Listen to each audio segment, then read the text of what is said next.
Hey, it's Greg Blanchard at the 2019 Obrien Awards here in Mississauga, Ontario. The awards portion of the night just completed. Another wonderful gala here in Mississauga, and time now to catch up with some of the winning connections.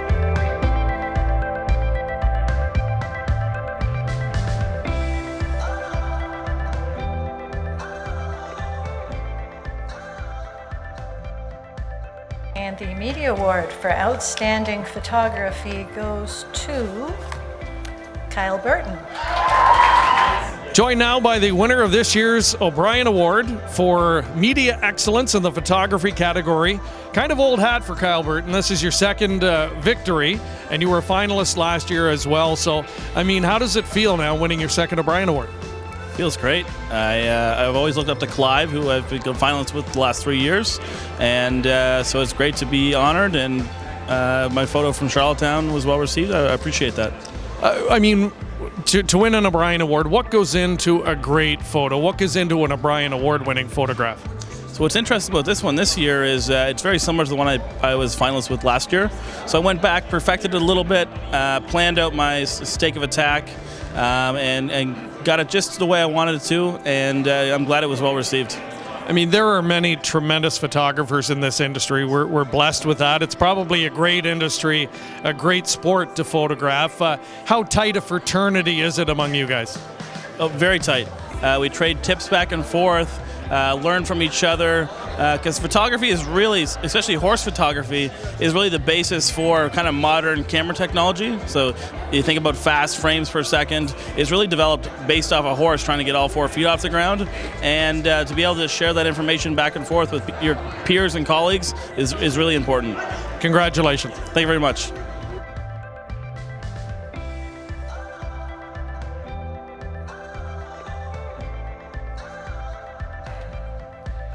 The 2019 Some Beach Somewhere Obrien Horse of the Year goes out to Forbidden Trade.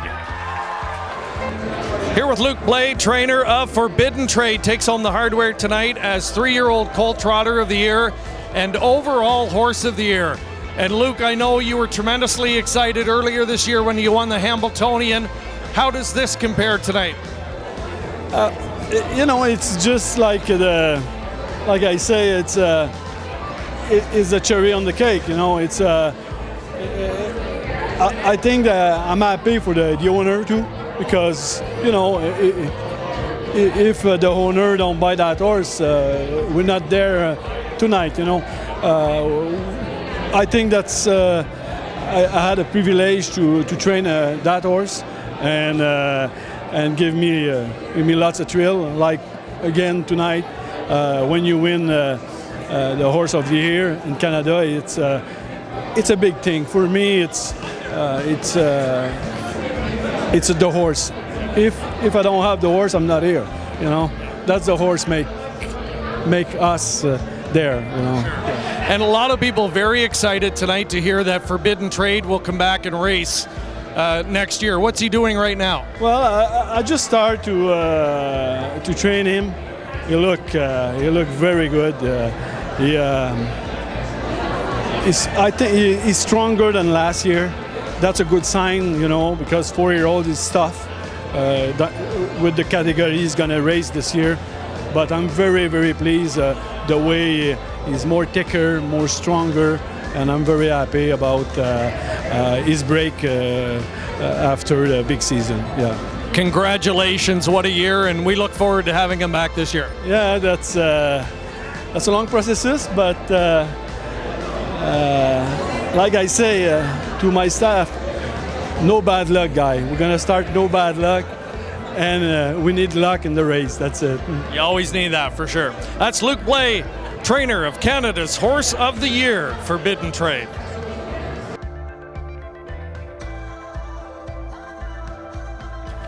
Obrien Award goes to Tall Dark Stranger. And Nancy, we want to welcome you to Canada tonight. You've been busy this winter in New Jersey. Tonight, congratulations, first of all, 2 finalists. Captain Crunch runner-up and Tall Dark Stranger winning in the 2-year-old colt category. Let's talk about that colt specifically. coming back for what I'm sure you're looking forward to is a great 3-year-old campaign. How's this winter been going? He's doing super. He got about a 4-week break after the Breeders' Crown, which I was really happy with because the weather was really mild in New Jersey, so he got good turnout when the weather was still nice. And he's been back training since like the first week of December, and he's just training awesome. So I couldn't be any more happier than I am with him right now. Captain Crunch, outstanding season, and we understand he's going to be embarking on a new career. Tell us a bit about that. So Captain Crunch has been retired, and he's standing stud at Diamond Creek Farm in Pennsylvania, and he has a full book of mares, so it's really exciting. You know, he's got good quality mares, so we're looking forward to seeing his foals race, and hopefully they can, you know, do what he did on the racetrack, which would be super exciting. Sure. And tell us about your operation. How many are you going with right now? So right now I have 51 horses in training, 30 of those being 2-year-olds. So, you know, it's a lot of work this time of year. I mean, we don't race anything really per se, but there's a lot of track time. We put a lot of miles and conditioning into our horses. So, you know, even though it's a slow time of year for us, it's a lot of work this time of year. And in terms of barn help now, is your father, Jimmy, he retired, but is he still helping out a bit at the barn? Is that how it's working? Well, he's been in Florida for most of the winter, which he obviously deserves to be after his career. But, you know, he does help me out, and, you know, he's going to come up next week and just help me out a little bit. But, you know, he's there if I need him, but he's enjoying his retirement, which God bless him because he deserves every moment of it. Absolutely, and listen, continued good luck. You've been having a great run the last few years, and we wish you all the best this upcoming season. All right, thank you very much.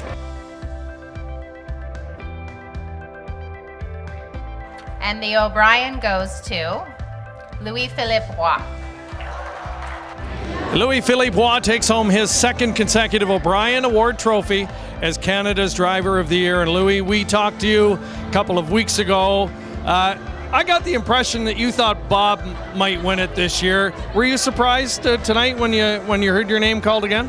Yeah, for sure. Honestly, I think he deserved it at least as much as me, maybe more. He had that big win with Forbidden Trade in the Hambletonian. He had I don't know, like, I think Sylvan deserved it more than I did, so.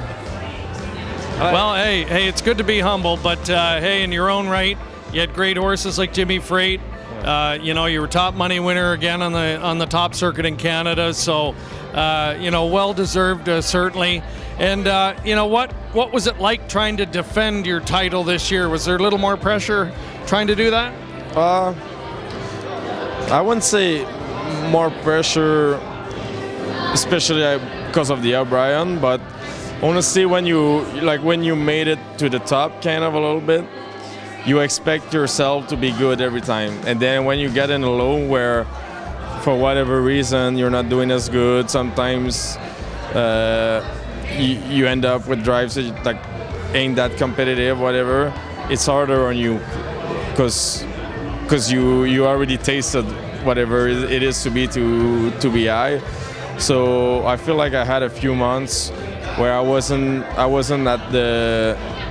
competing at the level I wish I would be, and that was harder because, like you said, not necessarily about the Obrien, but I knew that I was top driver last year, and I expected myself to be better than that.